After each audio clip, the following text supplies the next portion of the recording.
Aunty, আমি একটু মিঠিকে নিয়ে বেরোচ্ছি। মিঠিকে নিয়ে? ও কৃষাণু, তুমি মিঠিকে নিয়ে এখন কোথায় যাবে বলো তো? মানে ওকে একটু বিশ্রাম নেবে না? ওর তো একটু বিশ্রাম নেওয়ারও দরকার। ওর অনেক কাজ আছে পিসিমণি, সেই কাজগুলো ওকে নিয়ে আমার করতে হবে। তুমি ওকে নিয়ে যাচ্ছ তো, আমি কোনো প্রশ্ন করবো না।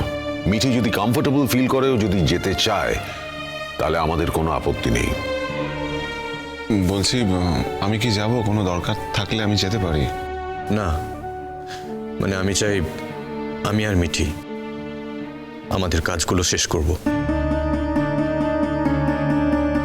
না কৃষাণু, আসলে তুমি তো সারা রাত জেগেছো আমার সঙ্গে। আমি যদি যাই তোমার সঙ্গে, মানে গাড়ি চালাতে হবে তো, গেলে সুবিধা হতে পারে, তাই বলছিলাম। না, আমার কোনো প্রয়োজন নেই। রাত জাগা আমার অভ্যেস আছে। আর তাছাড়া যে কাজটায় যাচ্ছি সেখানে আমার শুধু মিঠিকেই প্রয়োজন। আমি শুধু মিঠিকেই নিয়ে যেতে চাই। বারবার বলছি আমি আর কাউকে চাইছি না এখানে। মিঠি, আমি কি যাব? শোনো না, বলছি যদি আমাদের দরকার হয়, মানে ছেলেরা নাই বা গেল, আমরা তো যেতে পারি।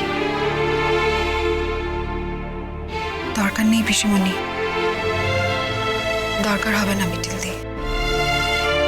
আমার উপর ভরসা রাখুন। আমি যখন মিঠিকে নিয়ে যাচ্ছি তখন কোনো অসুবিধা হবে না। না মানে যদি সম্ভব হয় তুমি বলতে পারবে ওকে নিয়ে তুমি কোথায় যাচ্ছ? মানে খুব ভয় করছে, বুঝেছো তো, প্যানিক অ্যাটাক হচ্ছে, তাই জিজ্ঞেস করছিল। বলতে যখন চাইছে না, কেন জোর করছো? কৃষাণু যখন নিয়ে যাচ্ছে, ভালো জায়গায় নিয়ে যাবে, ঠিক জায়গায় নিয়ে যাবে, কোনো বিপদে ফেলবে না, চিন্তা করলো না। তা হলেও কাল এত একটা দুর্যোগ হলো, আবার আজ একা একা। কে বলেছে আপনাকে কাল দুর্যোগ গেছে? আপনি কি ছিলেন ওখানে? ছিলেন না তো, তাহলে এই কথাগুলো বলছেন কেন? লড়াইকে কখনো দুর্যোগ বলে ভুল করতে নেই। মিঠি লড়াই করতে পেরেছে বলেই আজকে এখানে আমাদের মধ্যে আছে, চলে আসতে পেরেছে। ও যদি লড়াইটা না করতে পারতো তাহলে কিন্তু চলে আসতে পারতো না। ওর একটা ড্যামেজ হয়ে যেত। আপনি বারবার এই ধরনের কথা বলবেন না, অন্তত আমার সামনে আর বলবেন না। বলছি যে অত রাগ করো না বাবা, আসলে ঠাকুমা তো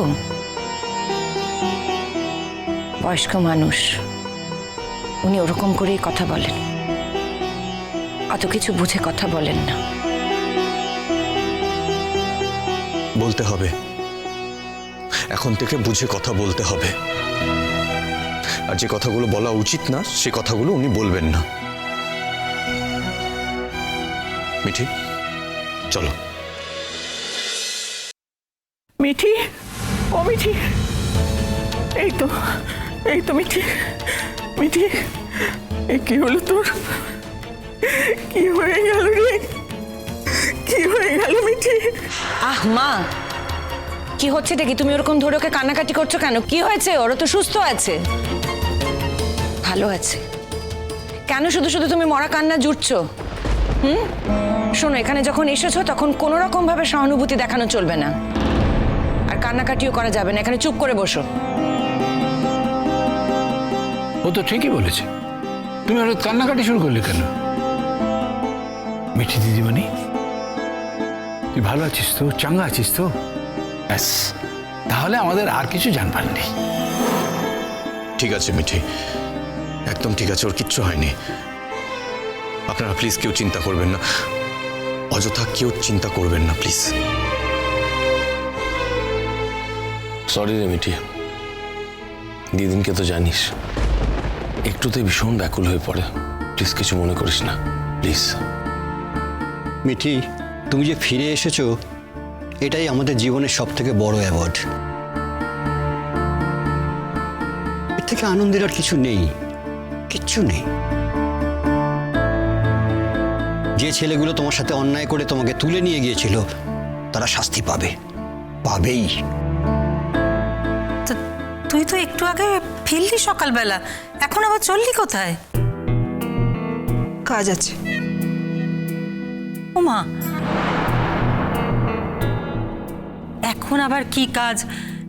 সারা রাত্রি তোর এত ধকল গেল, মানে এখন ফিরেই আবার কোথায় বেরোচ্ছিস?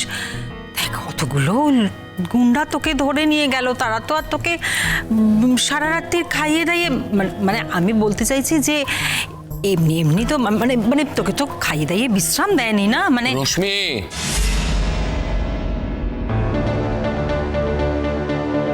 আরে বকছো কেন? আমি তোর মায়ের মতো, এটুকু কথা আমি জিজ্ঞেস করতে পারি না? না, দরকার নেই। না না, শুনুন, মায়ের মতো হলে সব কথা সবসময় বলা যায় না। আপনার মধ্যে তো রুচিশীলতার কোনো ছাপই নেই দেখছি। আপনি কথা বলাটা বন্ধ করুন প্লিজ। কিন্তু আপনি আমাকে কোন অধিকারে এই কথাগুলো বলছেন? একজন মানুষ হওয়ার অধিকারে বলছি। আপনিও একজন মানুষ, আপনার মান এবং হুঁশ আছে, সেইটা আপনাকে মনে করিয়ে দিতে বাধ্য হচ্ছি। একটা কথা বলবেন না। আপনি কি ঘটনাস্থলে ছিলেন যে এতগুলো কথা বলছেন? ঘটনাস্থলে নিশ্চয়ই ছিলাম না, কিন্তু ঘটনাস্থলে না থাকলে পুরো ব্যাপারটা বোঝা যায় না এরকম তো নয়। মিঠি তো আমার মেয়ের মতো। এই চুপ করবে। তখন থেকে মেয়ের মতো, মায়ের মতো, মেয়ের মতো, মায়ের। তোমার এত দরদ দেখাবার কি প্রয়োজন আছে বলো তো? কোনো মানে নেই তো দরদ দেখানোর।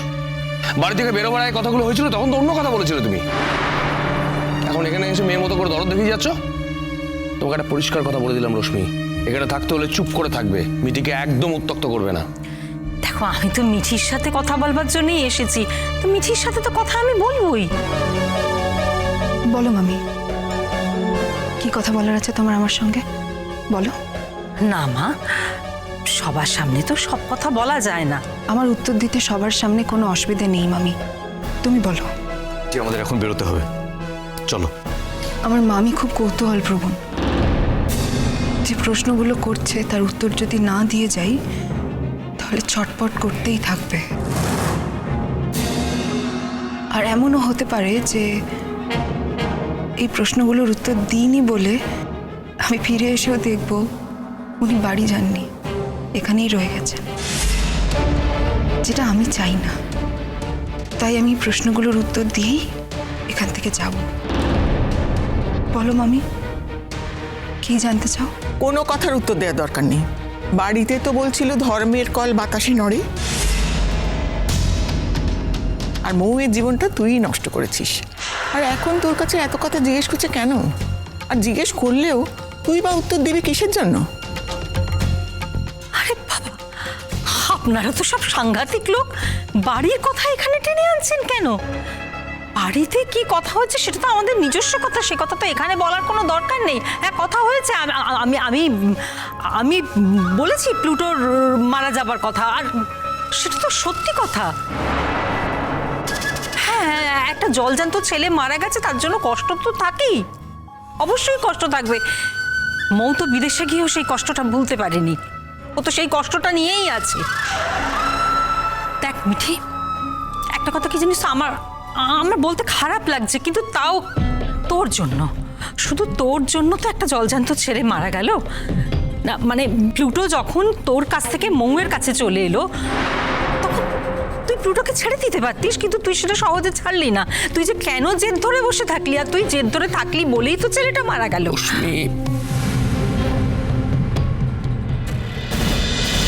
চিরসখা হে